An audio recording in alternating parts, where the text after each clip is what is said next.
Continuing with our politics lead, and the latest example of former President Donald Trump using what critics would certainly call racist dog whistles against his opponents. Trump now is using Nikki Haley's given first name, Nimrata, although he spelled it wrong, in a Truth Social post attacking her speech after the Iowa caucuses. She's gone by her middle name, Nikki, since she was a kid. Haley is, of course, the daughter of Indian immigrants to the United States. She was born Nimrata Nikki Randhawa. She took her husband Michael Haley's last name after they married.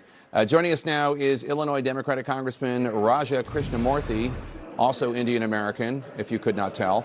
Congressman Krishnamurthy, obviously you disagree with Nikki Haley on any number of issues, but I thought that you could provide some insight into this because you're Indian American. You've told me that you have faced similar kinds of taunts. What do you think Donald Trump is trying to gain by calling Haley Nimrata and by falsely suggesting that she's not eligible for the presidency? Well, I think he's trying to. It's a put down. It's racist and reprehensible. I hope that my Republican colleagues, more of them, would call him out for what he's doing. But I think that ultimately he's also trying to appeal to certain elements of his base that would respond to this type of thing, and that's of course unacceptable. At the end of the day, I think that the American people will reject this.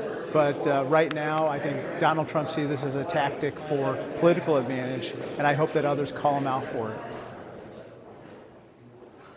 What was it like did you grow up in Illinois? I know you represent Illinois, but wherever you grew up, was it tough being Raja Krishnamurthy?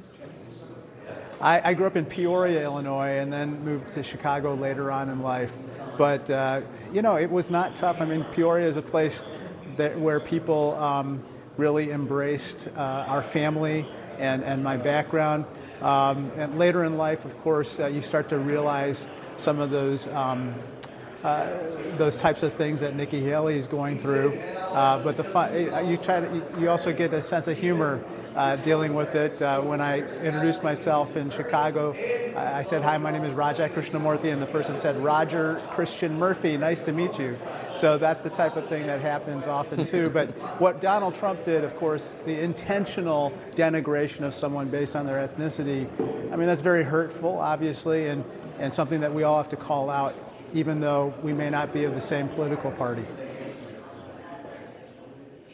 Trump also is pushing this falsehood that Haley is ineligible to run for president, supposedly because her parents, who are immigrants from India, were not U.S. citizens at the time she was born. That's crap. It's not true. Haley was born in Bamberg, South Carolina. She's a U.S. citizen. She's completely eligible for the presidency. And this is not unlike when Donald Trump first really, in the modern era, burst onto the political scene by pushing this racist lie that Barack Obama was not eligible because Barack Obama was born in Africa, which is obviously not true. That's exactly right. And he's done the same thing with Kamala Harris as well. And there's some weird political theory in certain extreme right-wing circles that you can't be a natural-born citizen, even if you're born on American soil, to immigrants. And that is just unacceptable.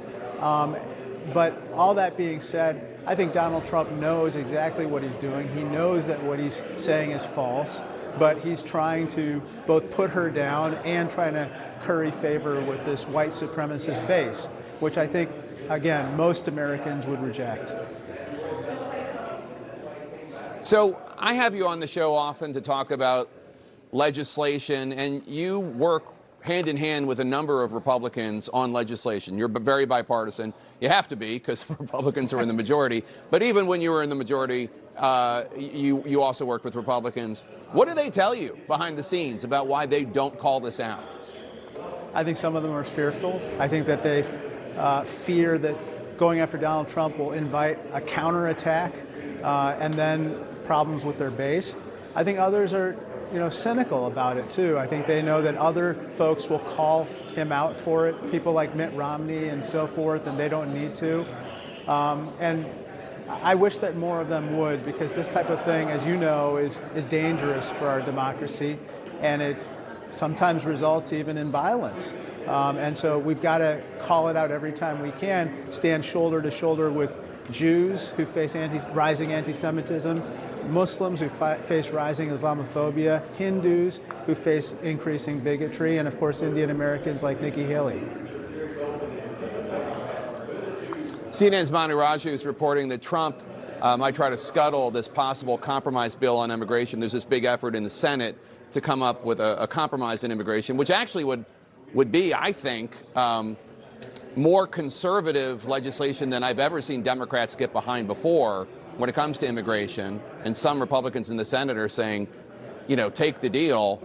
But Trump rallying against it, et cetera. Do you think that there's any chance this is actually going to happen? I hope that we come to some compromise on this particular issue, because we have to have, obviously, order at the border.